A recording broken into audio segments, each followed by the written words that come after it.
Good morning, everyone. It's day 2 of our quest for love. It's July 18th, 2017. I'm going to read the journal entry for today. If you haven't listened to the first one yet, it's probably a good idea that you do so from July 17th. It will help to make sense of the journey. It's always good to start at the beginning. So here we go. Welcome to our second day. There is brilliance embedded in the fabric of creation. It allows for infinity while guaranteeing success. There are shortcuts, scenic routes, remedial classes, and do-overs, and yet each takes you to the finish line. Each gets you the gold. Every route is the best path, and every entrant a winner. Let's start right there on the other side of that finish line. You know the place where you relish for a moment a job well done and simultaneously contemplate your next race. This is the brilliance I speak of. Our tenacious desire to experience more fuels creation itself. It becomes the catalyst for our own expansion. The beautiful, brilliant part of the journey shows up in our definition of it. You see, we must imagine ourselves alone in order to have desires at all. This self-definition becomes then the blueprint for our construction of life. It narrows our focus, shows us what walls need putting up, and what has to be destroyed. Our definition then has to have attributes. These include comparisons and pictures of what it is not. We cannot use our insight here. There must be a backdrop of other to gauge our progress. Herein lies the brilliance, or an element of it. From love, we emerge with a unified purpose. We mean to viscerally and palpably embody the infinite expression of all that is life. This emergence has us looking back and noticing now all the rest. We are noticing each other. It presents a conundrum. If we are love, now emerged from the all, is this other we are seeing not love?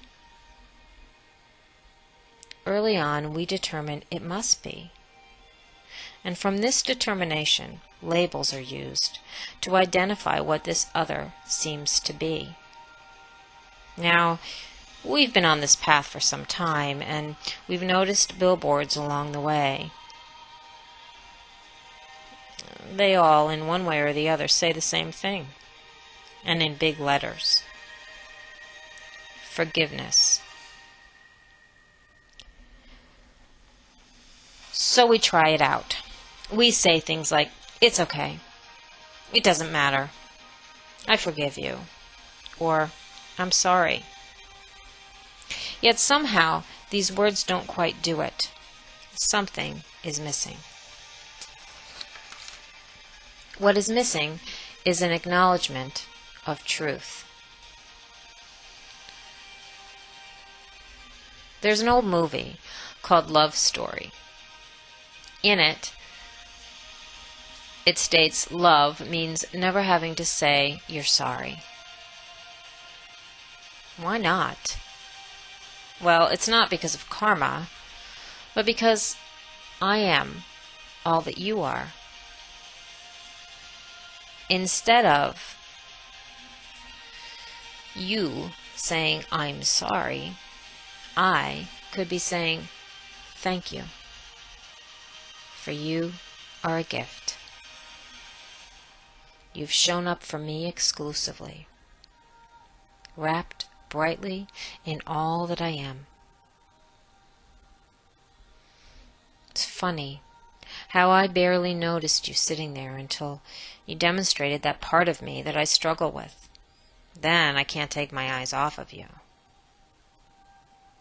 I imagine you are blocking my way to the finish line, that place I'm headed for, that place that guarantees me the gold.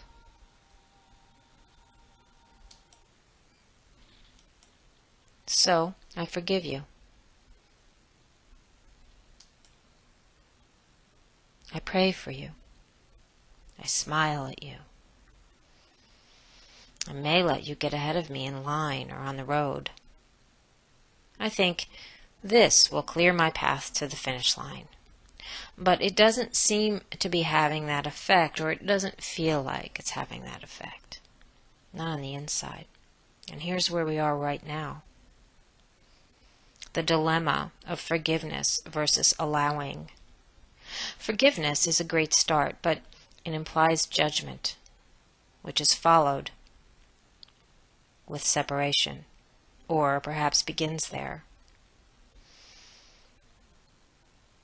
Yet we did not and do not begin as separate. We begin and end as one. We start and finish as the divine light of love that is the source of creation.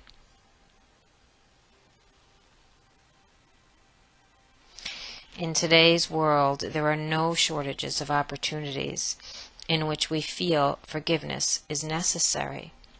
We're horrified each day with the headlines and the stories and the blogs and the news programs.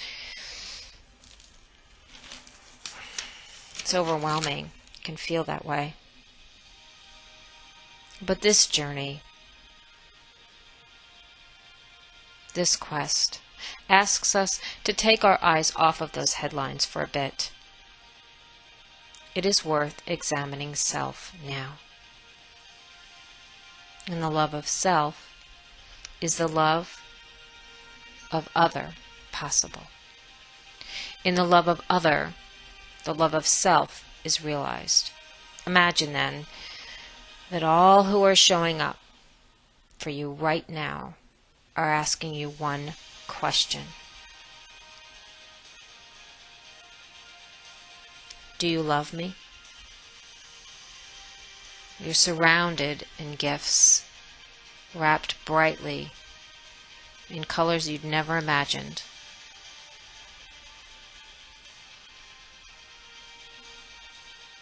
Do you love me? What will your answer be? For we are on the other side of that finish line. So is everyone else. The gold is yours, and your next race sort of depends on your answer.